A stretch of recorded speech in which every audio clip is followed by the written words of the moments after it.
Hey guys, Drifter here. Today I've got a little bit more Black Ops 4 gameplay for you from the reveal. Activision was kind enough to fly me out early, so I got to play not once, but twice. And I've learned a lot, and I've talked to the developers. And one of the topics that's kind of getting brushed under the rug, which I think is going to make a big deal in player experience, is predictive recoil, which is what I want to talk about today. And if you have more questions about this, be sure to ask me in the Discord live Q&A, which should be going on later tonight. The link is down there below in the description. But predictive recoil is a design goal to completely overhaul the recoil system in Call of Duty games. Right now, the way recoil works is it's kind of like a random amount of kick within a few boundaries. So when you hip fire, obviously it's random within that little box. But when you aim down sights and you pull the trigger, your gun is going to kick a random amount within some directions. Like it can only kick left, and it can kick left 8 units or 10 units, or it can kick left 1 unit to 7 unit. And depending on how much kick they add and how much randomness they allow to be in the game, it can be quite random. Now, in Call of Duty World War II, the developers decided to add a mechanic that adds a random kick multiplier to your gun, and some guns are higher and some guns are lower, so some guns are very inconsistent with how much they kick. They'll kick and wobble in random directions and be hard to use, and the design goal there was to make it easier for new players to compete with experienced players.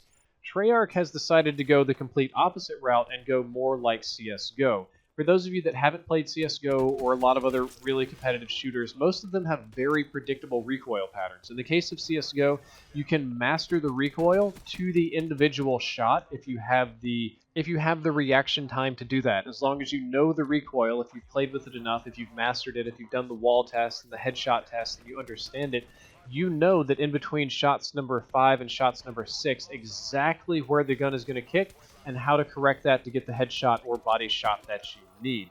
It's similar with Rainbow Six, and Overwatch has astonishingly little recoil. The developers at Treyarch decided that random is not very rewarding, which is something that I believe in. I don't think the random recoil in World War II is very rewarding, and it's one of the most frustrating things about Fortnite to me. I play a lot of Fortnite. A lot of you guys know that. I really like the game. I utterly hate the bloom system because of its randomness. So they've decided to try and give Black Ops 4 more CSGO-like recoil. Now, I mentioned Devon, like CSGO, and of course, because they've worked on it and it's a labor of love, it's definitely not like CSGO. And they didn't quite like the comparison because CSGO is hipfire only, even though the crosshairs are extraordinarily tight. And for Black Ops 4, they reworked the recoil both for hipfire and especially for aim-down sights. So it's going to be far, far more predictable. Now, most of the guns we played at the reveal don't have a lot of kick, and you're watching a lot of good players, so they master that relatively quickly. This doesn't mean that guns have no recoil. You'll see in some of my little bitty, light SMG, the lightest one-handed SMG submachine gun gameplay I have, it kicks a ton. There's a lot of recoil on it, but it's a very predictable recoil, so when I learn the pattern, I can fight it very easily and keep my shots on target as long as I put in the time to get that level of mastery. Mastery is something that I believe is very important in a video game. If you're going to play a video game like Call of Duty or even these other ones I've been cheating on you guys with, like Fortnite and Overwatch, you want to get better at that game. You want to learn new tricks, you want to control your recoil. In Fortnite, you just build, in Overwatch, you do combos or whatever. But in Call of Duty, there wasn't a whole lot to master, which is why a lot of competitive you can only position so well, you can only control the kick on a random gun so well, which is why you would see pro players very, very heavily favor low recoil guns because of that randomness. They couldn't use a high recoil gun because it was too random to control.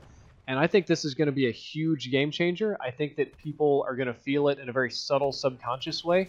And I think that after they play a lot, they're going to, even if they never watch this video, if they never even hear the news about predictive recoil, I think that they are ultimately going to figure out how their gun works, get better at using it through effort instead of through patience with the randomness, and that's going to tick a nice bunch of little subconscious boxes in their brains, and they're going to feel more attached to these weapons and therefore help Black Ops 4.